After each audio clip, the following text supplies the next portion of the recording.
Hi, my name is Robert Shelley with Shelley Law, and I'm an attorney that assists dental associates with employment contract and independent contractor agreement issues. Today I'm going to give 3 tips for dental associates that are working as independent contractors, so as a 1099. Let's just get right into it. So in the dental field, it's not uncommon for dental associates to be classified as an independent contractor, which means no taxes are going to be taken out of any of the compensation you receive. You likely will receive no benefits at all. So health, vision, dental, retirement, disability, you're on your own for that. They're not going to pay for your dues and fees, for your malpractice insurance.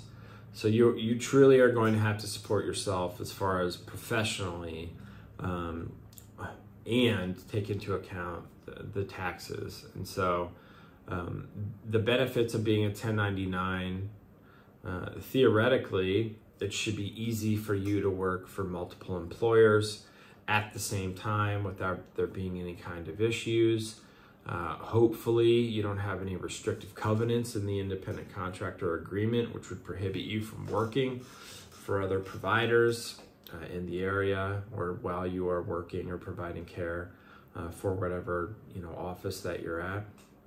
So those are kind of the benefits, and obviously the downside are all of the things that I listed before. You're not going to get any of those ancillary benefits. So let's go through 3 tips. First thing, because you are getting paid without any taxes being taken out, it is going to be your responsibility at the end of the year, or as you should be doing, paying quarterly as the year goes on, the taxes for what you're making.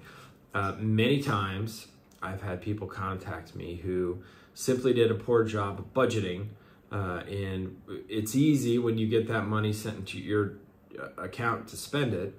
So you need to do a good job of budgeting and setting aside, 35 to 40% or whatever you decide into an account that you are not going to touch, and then pay out the taxes from that. So that's the first tip. Don't get caught having to write the IRS and the state you're living in a huge check at the end of the year. All right. Number 2, malpractice insurance. Most of the time as an independent contractor, you're going to have to purchase your own malpractice insurance. Now, one thing to take into account is that generally these policies are employer specific, or organization specific, I guess is a better way of describing it as a 1099.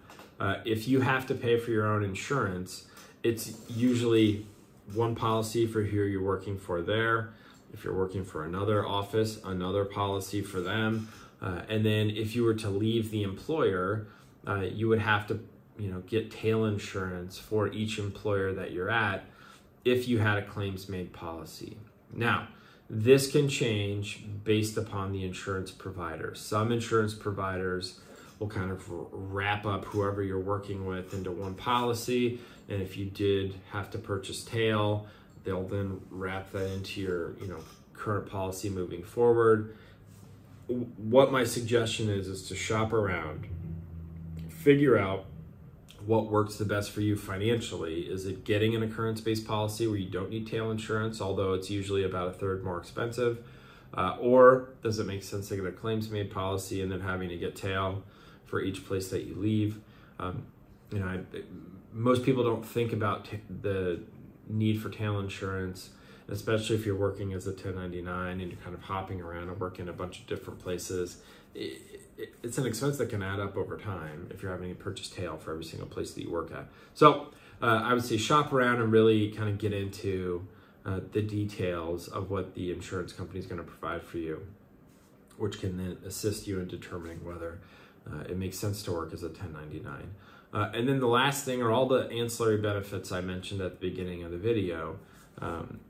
If you don't have a spouse who can provide these things for you, you're going to have to get all these on your own. So health insurance, vision, dental, disability is absolutely something you should have as a high-level healthcare provider and a dental associate.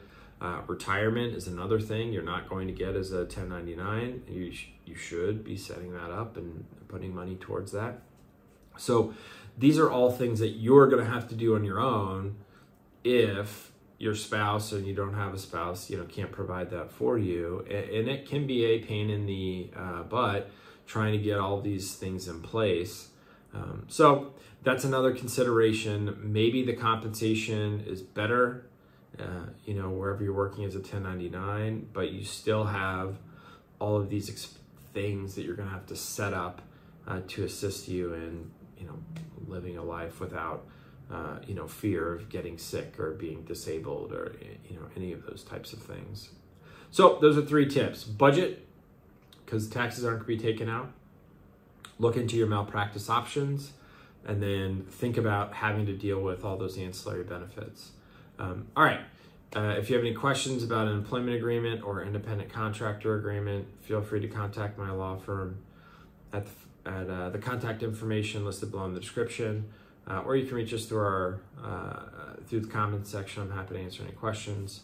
Appreciate you watching the video. Thanks.